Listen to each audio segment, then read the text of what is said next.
A'udzu billahi minasyaitonir rajim. Bismillahirrahmanirrahim. Assalamualaikum warahmatullahi wabarakatuh. Innal hamdalillah nahmaduhu wa nasta'inuhu wa nastaghfiruh. Wa na'udzu billahi min shururi anfusina wa min sayyiati a'malina. Man yahdihillahu fala mudilla lahu wa man yudlilhu fala hadiya lahu. Wa ashhadu an la ilaha illallah wahdahu la syarika lah wa ashhadu anna Muhammadan abduhu wa rasuluhu la nabiyya ba'dah.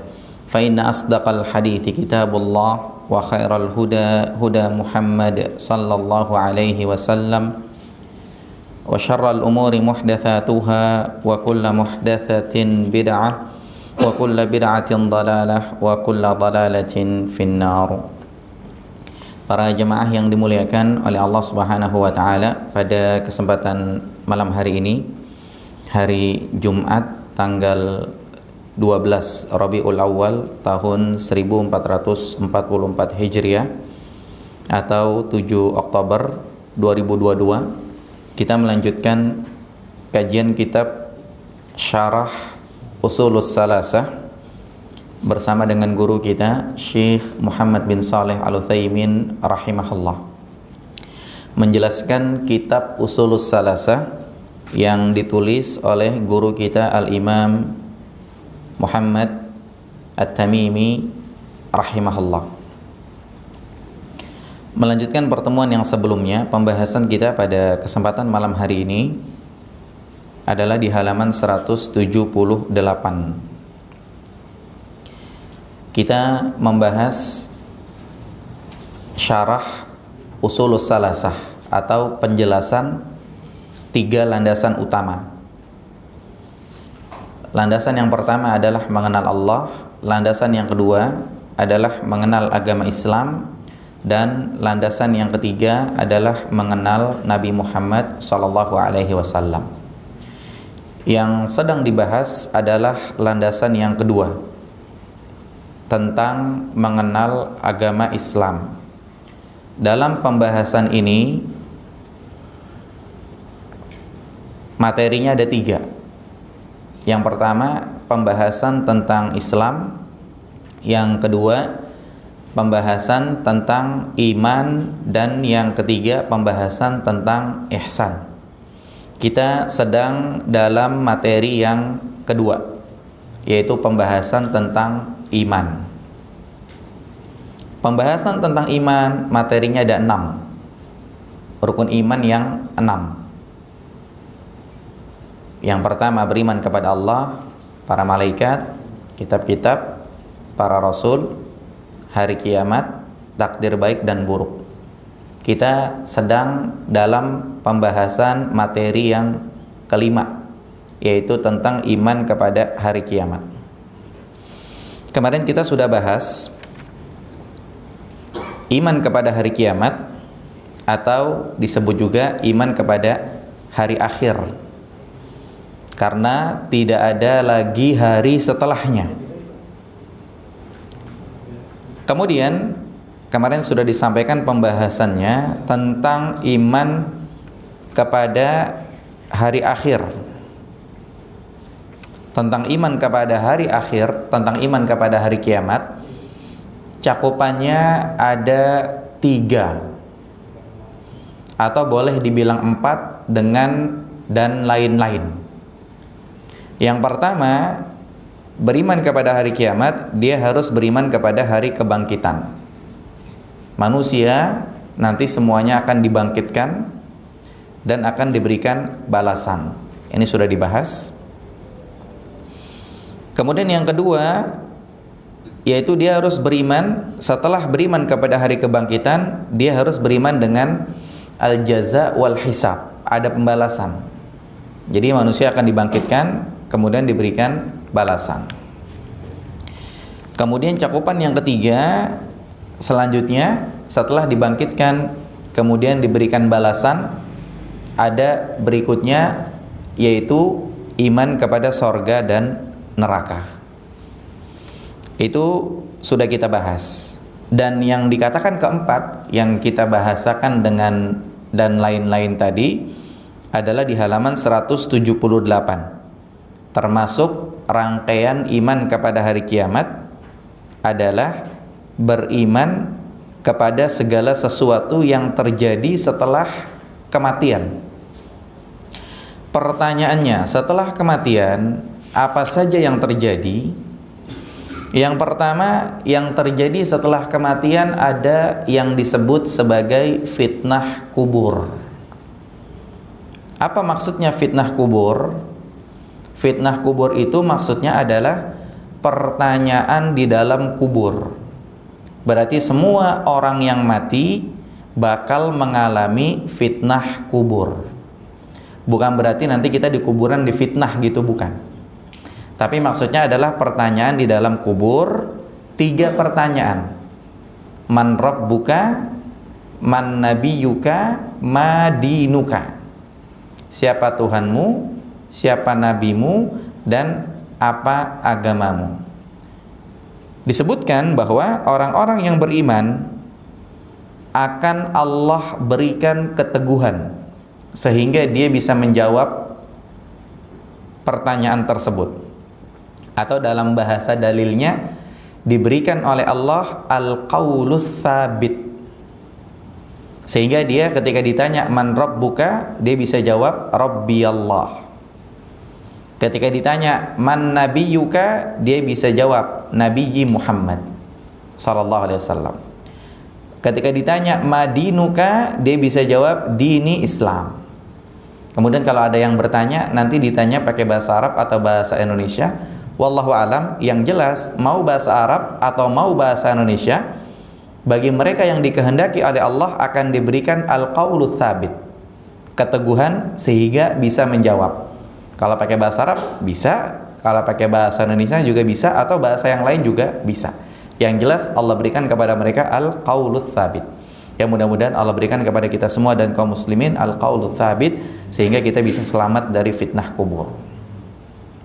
Sementara orang-orang yang zalim, ini yang saya bahas adalah di halaman 178 paragraf terakhir, disambung di halaman 179. Saya tidak baca kitabnya, saya lihat naskah Arabnya, kemudian saya sampaikan penjelasannya. Adapun orang-orang yang zalim, orang-orang yang kafir, mereka akan mengatakan saya nggak tahu. Orang munafik juga akan mengatakan demikian. Orang-orang yang berbuat dosa, orang-orang yang ragu, berbuat dosa di sini dengan dosa kezaliman, kesyirikan, kekafiran, kemunafikan, atau keraguan akan risalah Nabi Muhammad SAW, atau dia ragu akan terjadinya hari kiamat. Dia akan mengatakan la adri, saya nggak tahu. Sami'tun nasa yaquluna syai'an faqultuhu. Saya dengar orang-orang ngomong apa gitu, pokoknya saya ikutin. Mereka mengatakan nggak ada hari kiamat, diikutin sama dia. Mereka mengatakan orang kalau udah mati dikubur jadi tulang, hancur, beres, kelar, selesai, diikutin sama dia. Dia tidak bisa menjawab fitnah kubur ini. Ini kejadian yang pertama. Setelah kematian akan ada fitnah kubur.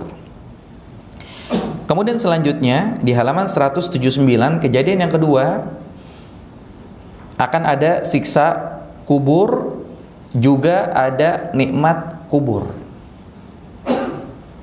Siksa kubur, azab kubur ini ada. Untuk siapa?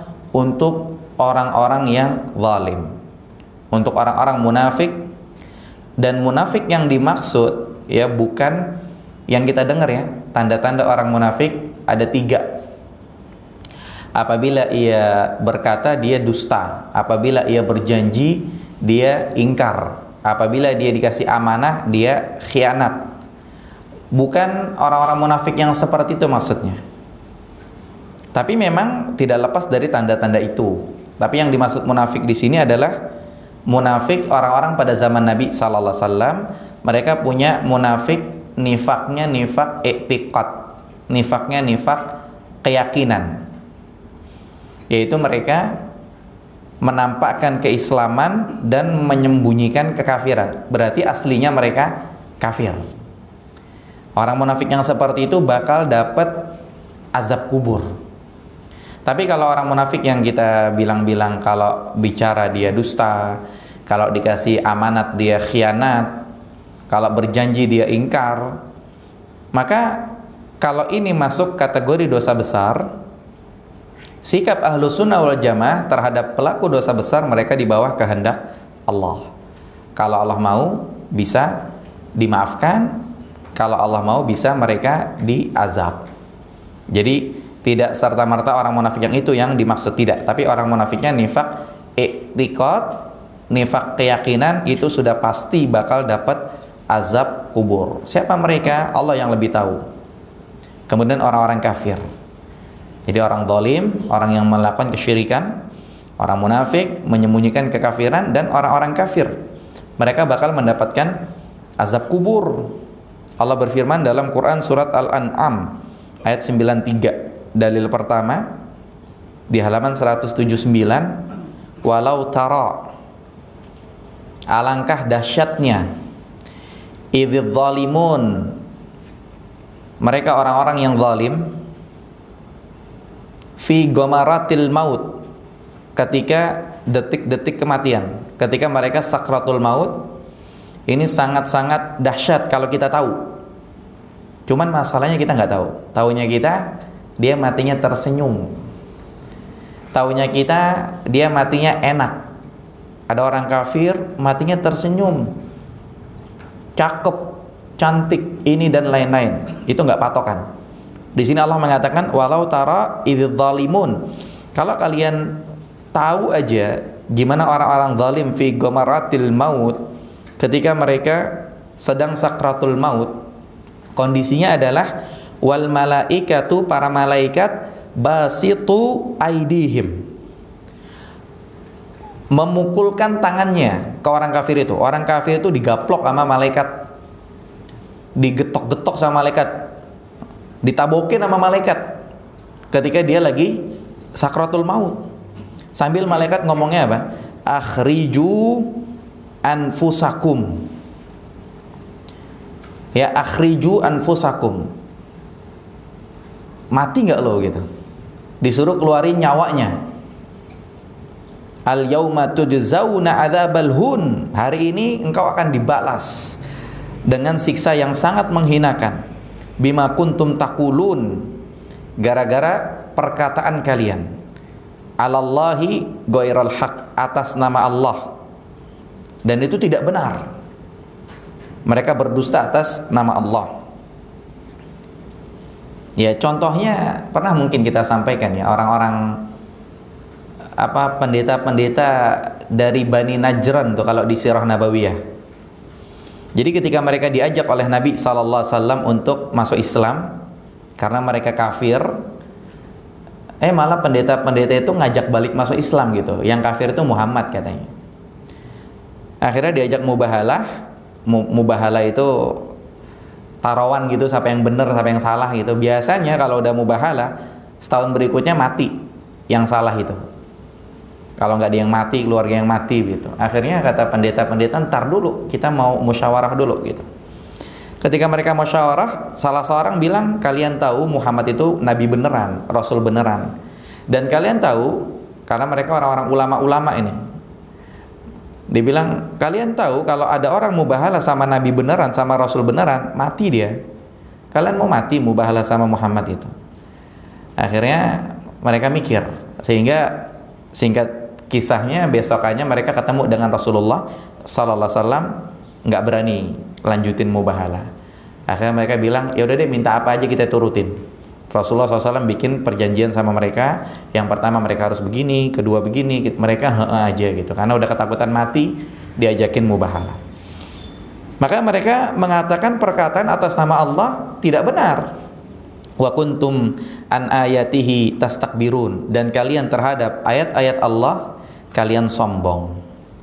Ayat-ayat Allah, kalau dibahas ayat-ayat Allah, ada ayat-ayat kauniyah dan ada ayat-ayat syar'iyah.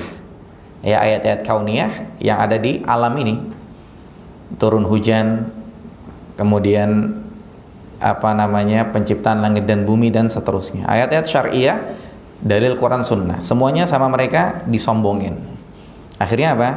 Akhirnya kondisi mereka sebagaimana disebutkan dalam ayat ini, ketika mereka sakratul maut, dihajar sama para malaikat, kemudian dipaksa suruh rohnya keluar. Ini azab kubur ada, itu dalilnya. Kemudian juga Allah mengatakan tentang pengikutnya Fir'aun dalam Quran surat Al-Mu'min ayat 46, dalil terakhir di halaman 179. Allah berfirman, an-nar, neraka, yu'raduna 'alaiha, diperlihatkan kepada mereka, guduwan wa asyiyan, pagi petang. Pagi petang neraka diliatin, pedes banget itu.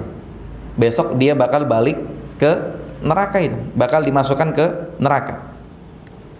Wa yauma taqumus saa'ah, dan nanti pada hari kiamat akan dikatakan kepada keluarganya Fir'aun, pengikutnya Fir'aun ini, adkhilu ala fir'auna asyaddal adzab, masukkan Fir'aun beserta kaumnya ke neraka, ke azab yang sangat keras. Sekarang Fir'aun dan kaumnya ada di mana? Mereka ada di kuburan, ada di alam barzakh. Kalau ada yang nanya jasad Fir'aun, gimana jasad Fir'aun? Yang pertama, jasad Fir'aun yang ada ini kan informasinya ada Ramses berapa, Fir'aun berapa. Itu yang nyampe di kita itu Fir'aun yang itu apa bukan gitu kan? Yang di pameran-pameran. Ya mungkin Fir'aun aslinya di Mesir atau di mana gitu, wallahu a'lam. Tapi yang jelas itu kelihatannya kita. Cuman mereka di alam barzakh tetap mereka merasakan ketakutan yang Allah siksa mereka, dilihatin neraka pagi petang. Ini bentuk azabnya, bentuk siksanya yang Allah sebutkan di sini. Ini menunjukkan bahwa siksa dan azab kubur itu beneran ada. Contohnya yang dialami oleh Fir'aun dan kaumnya. Kemudian juga di halaman 180 dibawakan hadis yang diriwayatkan oleh Imam Muslim. Dalam hadis Zaid bin Thabit, Nabi SAW mengatakan, falaula an la tadafanu, kalau kalian tidak saling menguburkan, artinya kalau ada orang mati nggak dikuburin begitu, la da'autullah, aku akan berdoa kepada Allah, an yusmi'akum min adzabil qabr, supaya kalian bisa dengar azab kubur. Berarti alhamdulillah kita nggak dengar azab kubur. Alladzi asma'u minhu, yang aku dengar darinya. Jadi kalau kalian nggak saling nguburin, kalau kalian nggak mau nguburin orang yang mati itu, dibiarin aja ngeletak sampai busuk dan seterusnya sehingga rusak bumi ini, maka akan aku doakan kalian bisa dengar azab kubur seperti yang aku dengar. Berarti ini menandakan bahwa azab kubur itu beneran ada. Buktinya Nabi SAW itu dengar gitu. Dan kita tahu semuanya, Allah mengatakan wa ma yantiqu 'anil hawa in huwa illa wahyu yuha. Nabi itu kalau berbicara tidak dari hawa nafsu, tapi itu wahyu dari Allah. Berarti beneran azab kubur ada. Tsumma aqbala 'alaina biwajhihi. Kemudian kata Zaid bin Thabit, Nabi SAW menghadap kepada kami. Faqala, Nabi bersabda, ta'awwadhu billah min adzabin nar. Kalian harus berlindung kepada Allah dari azab neraka. Qalu na'udzubillah min adzabin nar. Mereka langsung spontan mengatakan, kami berlindung kepada Allah dari azab neraka. Faqala, kemudian Nabi SAW mengatakan lagi, ta'awwadhu billah min adzabil qabr. Kalian harus berlindung kepada Allah dari azab kubur. Qalu na'udzubillah min adzabil qabr. Mereka langsung berkata, kami berlindung kepada Allah dari azab kubur. Qala ta'awwadzu billah minal fitan ma dhahara minha wa ma batan. Nabi mengatakan kalian harus berlindung kepada Allah dari fitnah yang kelihatan ataupun yang tersembunyi. Qalu na'udzubillah minal fitan ma dhahara minha wa ma batan. Kemudian mereka mengatakan kami berlindung kepada Allah dari fitnah yang kelihatan ataupun yang tersembunyi. Qala ta'awwadzu billahi min fitnatid dajjal. Kemudian Nabi mengatakan berlindunglah pada Allah dari fitnah dajjal. Qalu na'udzu billahi min fitnatid dajjal. Kemudian mereka langsung bilang, kami berlindung kepada Allah dari fitnah dajjal. Kesimpulan dari hadis ini bahwa azab kubur, siksa kubur itu beneran ada. Itu saja kesimpulannya. Ini sebagai dalil. Kemudian yang berikutnya nikmat kubur. Kalau tadi dikatakan azab kubur buat orang-orang kafir, orang-orang zalim, orang-orang munafik, selanjutnya nikmat kubur. Nikmat kubur ini buat orang-orang yang beriman. Al-mu'minun as-sadiqun atau lil mu'minin as-sadiqin. Orang beriman yang benar. Orang beriman yang jujur. Karena ada orang-orang beriman tapi dia nggak jujur, ya kayak diajak sholat malas. Kalau beneran jujur dengan keimanannya, ya orang beriman ya sholat gitu. Beriman, tapi ketika datang wajib zakat dia nggak mau zakat, sayang gitu kan, dihitung zakat ya 50 juta, lumayan, nggak mau dia zakat. Berarti dia nggak jujur dengan keimanannya. Makanya as-sadiqin itu kejujuran itu termasuk ibadah tingkat tinggi gitu.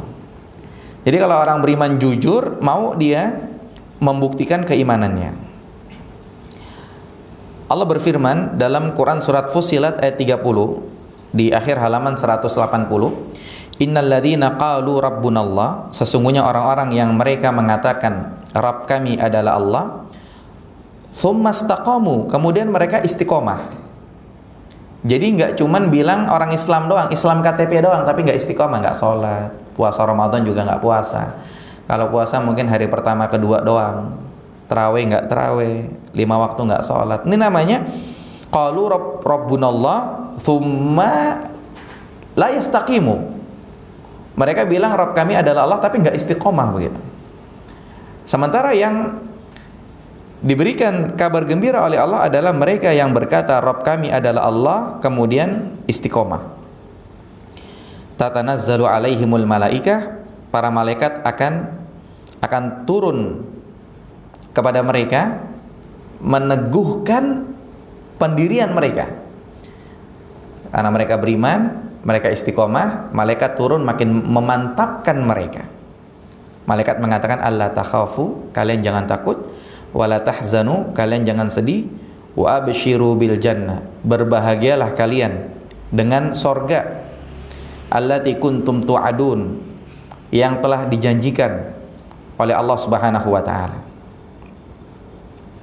Ini kalau kita mau kaitkan dengan pembahasan, jadi nikmat kubur, orang yang mengatakan Rabb kami adalah Allah, mereka beriman, mereka istiqomah, malaikat turun beneran gitu, turun beneran ke kuburan, keliling gitu, bilang kalian jangan takut, kalian jangan sedih, kalian bahagia dengan sorga yang Allah janjikan gitu. Ini kalau kita kaitkan dengan pembahasan. Tapi kalau kita kaitkan dengan terjemahan, di sini dikatakan dalam terjemahan di halaman 181 baris yang kedua, kemudian mereka meneguhkan pendirian mereka. Malaikat meneguhkan pendiriannya orang-orang yang beriman. Artinya apa? Ketika orang beriman, kemudian dia istiqomah, kita lihat Masya Allah dalam kesehariannya, keistiqomahannya itu mantap gitu. Tahu nggak kenapa orang itu istiqomahnya mantap? Dalam dirinya tanpa dia rasa ada malaikat yang ngasih bisikan, ngasih motivasi.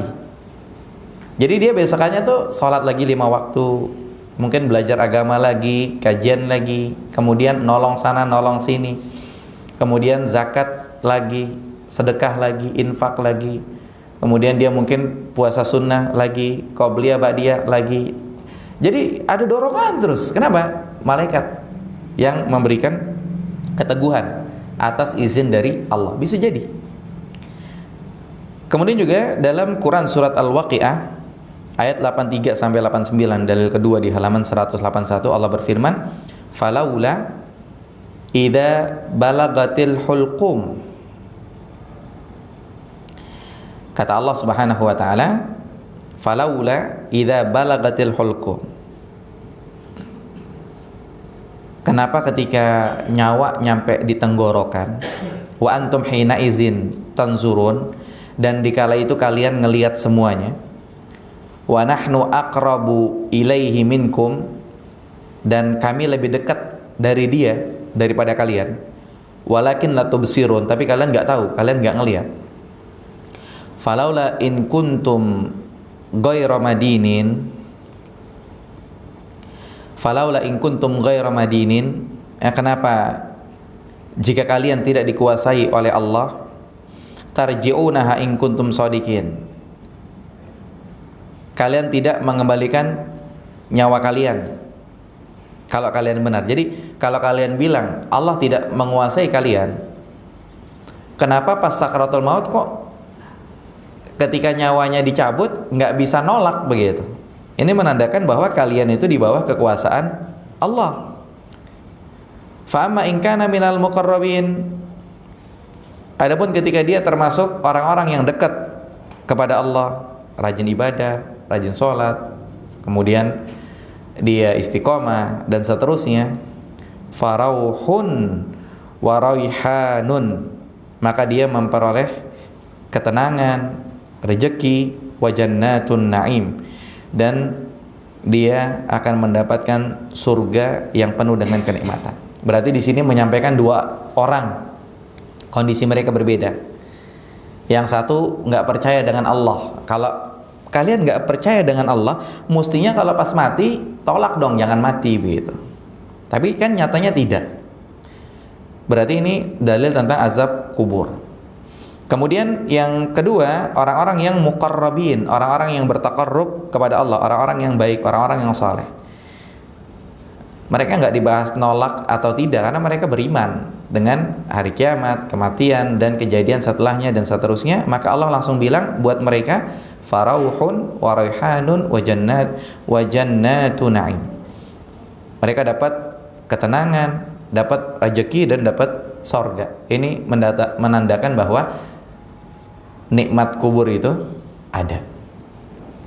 Kemudian yang terakhir disampaikan hadits Barra bin Azib radhiyallahu anhu.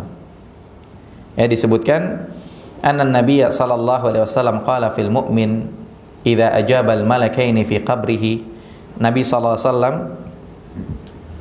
itu menyampaikan tentang keadaan orang beriman ketika dia selesai menjawab pertanyaan dua malaikat di dalam kubur, Munkar Nakir, yang tadi dibilang man rabbuka rabbi Allah, man nabiyuka nabi Muhammad, ma dinuka dini Islam.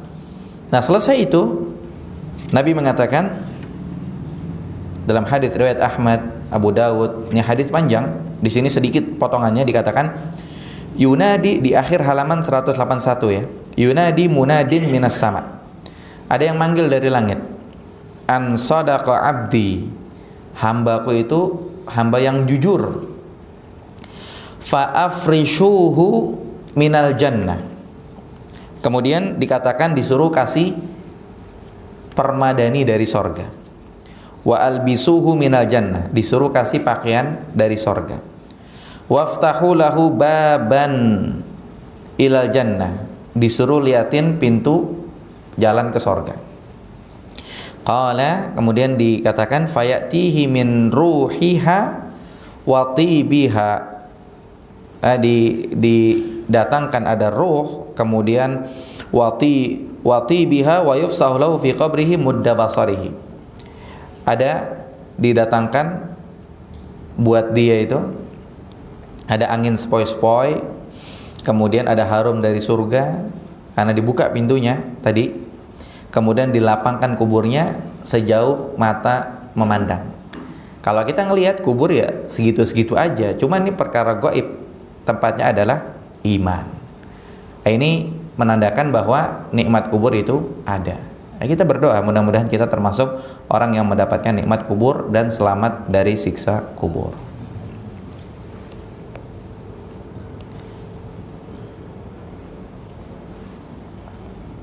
Sampai di sini ada pertanyaan terkait pembahasan nikmat kubur dan siksa kubur? Yang tanya via WA stop dulu ya. Saya mode pesawat. Ini saya buat rekam kajiannya, tidak live karena beberapa waktu lalu live terganggu dengan sinyal, kurang tenaganya begitu. Maka buat rekaman saja, nanti di upload di YouTube insyaallah.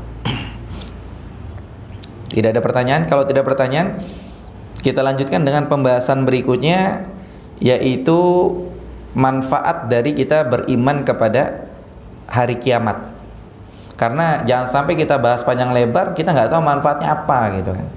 Ada manfaatnya. Yang pertama dikatakan oleh Syekh Muhammad bin Shalih Al-Utsaimin rahimahullah, manfaatnya adalah dengan kita beriman kepada hari kiamat, kita jadi semangat dalam beribadah. Kenapa? Karena kita lagi ngumpulin pahala. Tahu nggak kenapa kita datang ke sini sholat maghrib, nanti sholat isya, besok kita datang lagi sholat subuh. Kemudian sebagian mungkin ada yang ada kewajiban zakat mal, ada yang infak, sedekah, ada yang nolong sana, nolong sini, bantu sana, bantu sini. Mungkin ada yang rajin puasa Senin Kamis dan seterusnya. Itu semua dilakukan karena dia percaya dengan hari kiamat. Ada orang yang baik, Masya Allah, dia mikirnya tuh hari kiamat. Makanya di Quran surat Al-Mutaffifin, Allah mengatakan buat orang-orang yang curang, bilangnya apa? Ala yadhunnu ulaika annahum mab'utsun. Artinya apa? Emang mereka nggak mikir besok bakal dibangkitin, sehingga berani curang seperti itu. Ketika dia nimbang, beli, belanja, maunya timbangannya pas, maunya timbangannya matang. Tapi giliran dia nimbang buat orang, dikurangin. Ini biasa penyakitnya pedagang ya, belanja matang, pas di dagang orang pada beli, dicurangin sama dia. Ini bahaya. Ini orang kayak nggak mikir besok bakal dibangkitin. Makanya faedahnya, manfaatnya kita memahami pembahasan hari kiamat, kita mengimaninya, kita percaya, ini akan bikin kita semangat dalam beribadah kepada Allah Subhanahu wa taala. Kemudian yang kedua, dilanjutkan setelah azan insyaallah. Fadhal muazzin. Sudah azan?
Baik, bismillah. Kita lanjutkan. Tadi sedang dibahas manfaat kita beriman kepada hari kiamat.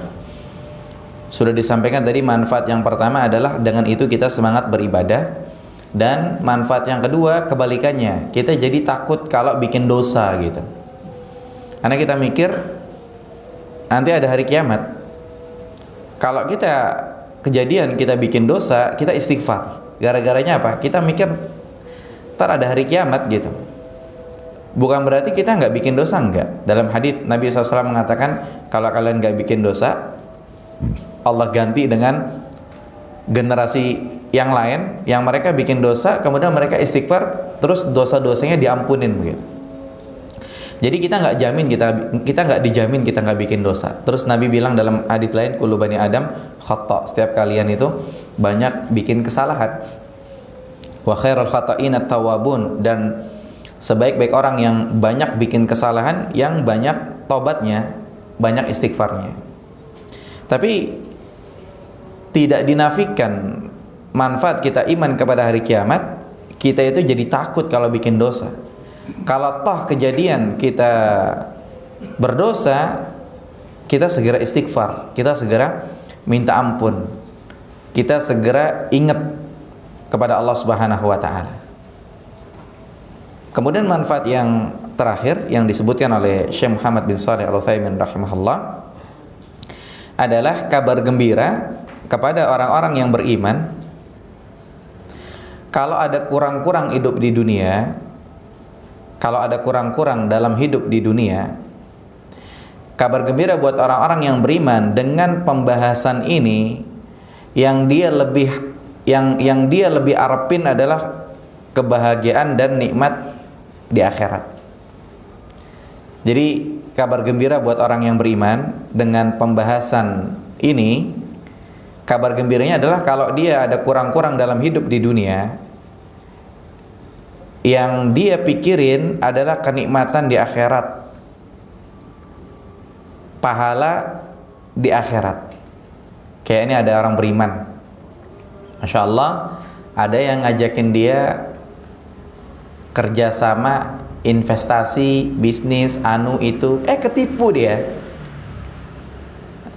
Mungkin di bulan pertama ditransfer keuntungannya, bulan kedua udah agak susah-susah, bulan ketiga dan seterusnya hilang. Atau mungkin ada orang beriman diajak bisnis, katanya sewa mobil gitu, taruh di dia, ntar keuntungan tiap bulan sekian. Bulan pertama lancar transfer, bulan kedua, ketiga, lama-lama susah dihubungi, lama-lama hilang, mobilnya hilang, orangnya hilang, nomor teleponnya juga hilang, dihubungin juga hilang. Akhirnya ya intinya dia kan hidup di dunia kurang gitu kan. Cuman karena keimanan dia, maksudnya kurang di sini bukan dia tidak puas, enggak. Artinya dia ngalamin musibah begitu. Cuman karena keimanan dia kepada hari kiamat, akhirnya dibilang apa? Dia bilang nantilah dituntut di hari kiamat. Kenapa dia bisa ngomong gitu? Dia beriman dengan hari kiamat. Atau dia mikir, ya inilah di dunia, nanti insya Allah ada pahalanya di hari kiamat. Ya, kabar gembira buat orang yang beriman, kalau hidup di dunia kurang-kurang, insya Allah nanti di akhirat enak.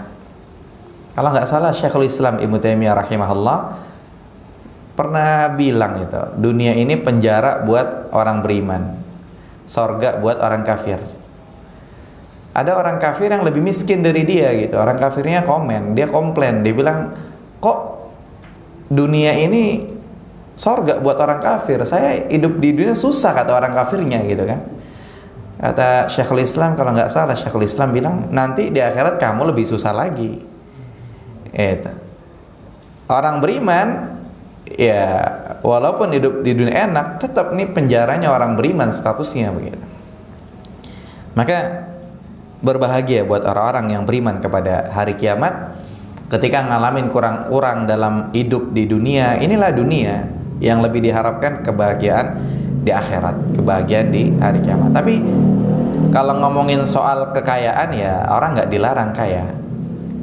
Ngomongin soal bisnis, nggak dilarang bisnis, silakan nabung, silakan punya duit banyak, silakan punya rumah, silakan kaya dan seterusnya. Ini tidak masalah. Cuman ya tadi, manfaatnya beriman kepada hari kiamat. Orang beriman kalau dia ngalamin kurang-kurang dalam hidup di dunia, yang lebih dinomorsatukan adalah kebahagiaan di akhirat, balasan nanti pada hari kiamat. Taib, wallahu a'lam. Ini sudah masuk materi yang kedua.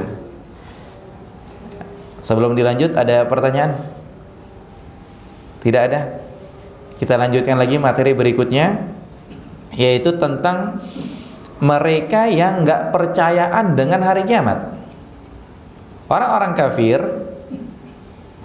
mereka mengatakan hari kiamat itu nggak bakalan terjadi. Mereka nggak beriman ya dengan hari kiamat.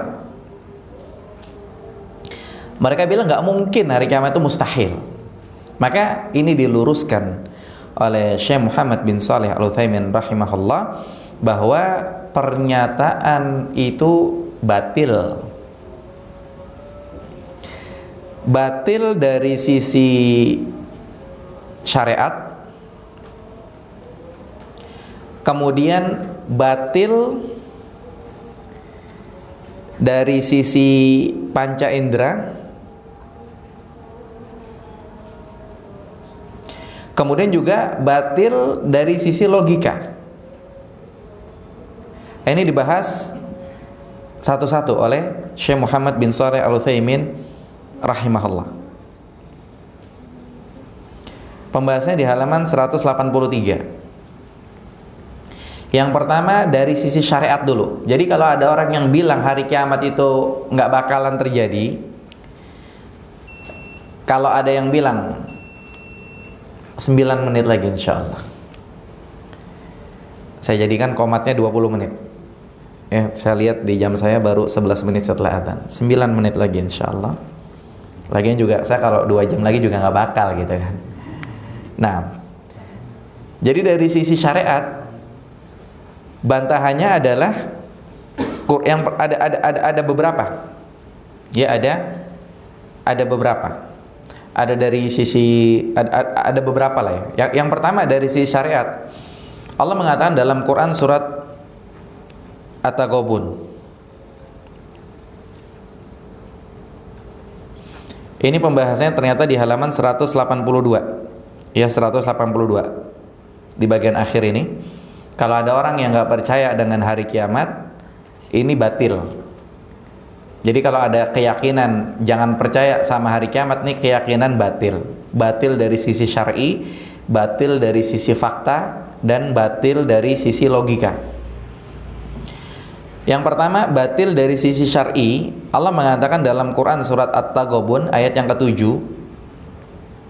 di akhir halaman 182, Allah berfirman, za'amal ladzina kafaru, orang-orang kafir mereka punya keyakinan an la yub'atsu, mereka nggak bakal dibangkitin katanya. Qul, katakan kepada mereka, bala wa rabbi, nggak begitu. Jadi yang benar mereka pasti bakal dibangkitin. Wa rabbi, demi Allah, demi Rabbku, la tub'atsunna, pasti kalian bakal dibangkitin. Tsumma la tunabba'unna bima amiltum, kemudian kalian akan dikasih tahu tentang perbuatan kalian. Lihat di sini, bima amiltum, bukan bima alimtum. Balasannya terhadap perbuatan, bukan terhadap pengetahuan. Jadi kalau tahu Nabi Muhammad itu benar, tapi tidak diimani, tidak diyakini, percuma. Jadi yang dibalas adalah perbuatan. Wa dzalika 'alallahi yasir, dan itu sangatlah mudah bagi Allah membangkitkan kalian, wahai orang-orang kafir. Ini bantahan dari sisi syar'inya. Kemudian yang kedua, bantahan dari sisi fakta di lapangan. Ternyata Allah Subhanahu wa taala disebutkan di halaman 183 ini, itu beberapa kali Allah Subhanahu wa taala memperlihatkan kepada hamba-hambanya Allah itu bisa membangkitkan orang hidup, membangkitkan orang mati, orang udah mati sama Allah bisa dihidupin lagi di dunia. Jadi di sini nih seakan-akan pengen dibilang apa? Nih orang mati bisa dihidupin lagi, jadi harus percaya sama hari kebangkitan, jadi harus percaya sama hari kiamat gitu. Itu beberapa kali sama Allah diliatin, ada orang mati dihidupin lagi. Kita nggak usah bahas ya di kampung anu orang mati hidup lagi, kampung anu. Enggak, di film ini, di YouTube, enggak. Tapi ini real dalam Quran.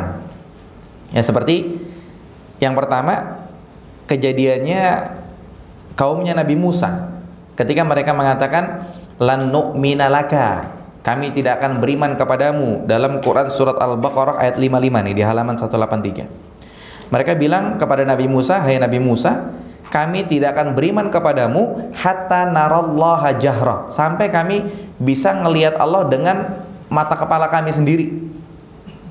Akhirnya gara-gara omongan itu sama Allah mereka dimatiin. Kemudian sama Allah dihidupin lagi. Allah bilang, Di Quran, wa idz qultum ya Musa, ingat ketika kalian berkata wahai Musa, lan nu'mina laka, kami tidak akan beriman kepadamu hatta narallaha jahra, sampai kami bisa melihat Allah dengan mata kepala kami sendiri. Fa akhadhatkumus sa'iqah, akhirnya mereka disambar petir, wa antum tanzurun, dan mereka itu ngelihat sendiri, mereka disambar petir, mereka mati, mereka ngelihat sendiri. Thumma ba'atsnakum min ba'di mautikum, habis itu dihidupin lagi sama Allah, la'allakum tashkurun, agar kalian bersyukur. Ini di dunia. Allah pengen bilang sama mereka, jangan nggak percaya sama hari kiamat, jangan nggak percaya sama hari kebangkitan.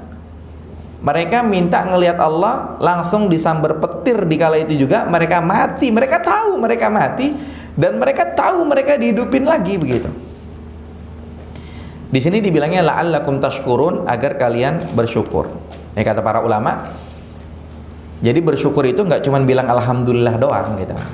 Jadi ketika mereka disambar petir, kemudian di sini bahasanya agar kalian bersyukur, mereka hidup lagi, alhamdulillah hidup lagi gitu. Tadi kayaknya mati sambar petir, bukan cuma itu doang. Tapi bersyukur dengan hati, bersyukur dengan lisan, bersyukur dengan anggota badan. Itu yang benar. Artinya mereka mengamalkan konsekuensi rentetan keimanan itu gitu. Cuman terkait pembahasan ini ingin menyampaikan bahwa di dunia aja orang mati bisa Allah hidupin lagi, yaitu mereka kaumnya Nabi Musa alaihissalam. Seakan-akan tadi kita udah bilang, Allah pengen bilang sama mereka, kalian harus percaya sama hari kiamat nanti. Bisa kalian, walaupun kalian udah mati, udah dikubur, udah hilang kemana, udah hancur, bisa dihidupin lagi. Buktinya sekarang kalian lihat sendiri, disambar petir, mati, hidupin lagi. Seperti itu.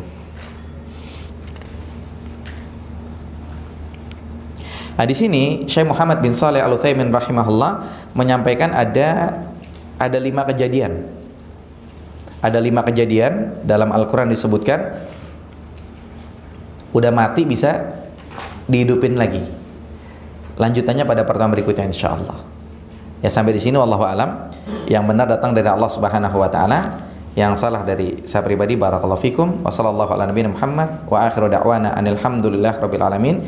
Berikutnya kita akan lanjutkan tentang bukti adanya kebangkitan ya sesudah mati insyaallah. Kita ketemu lagi bulan depan insyaallah. Baik, langsung ditutup. Subhanakallahumma bihamdika asyhadu an la ilaha illa anta astaghfiruka wa atubu ilaik. Assalamualaikum warahmatullahi wabarakatuh.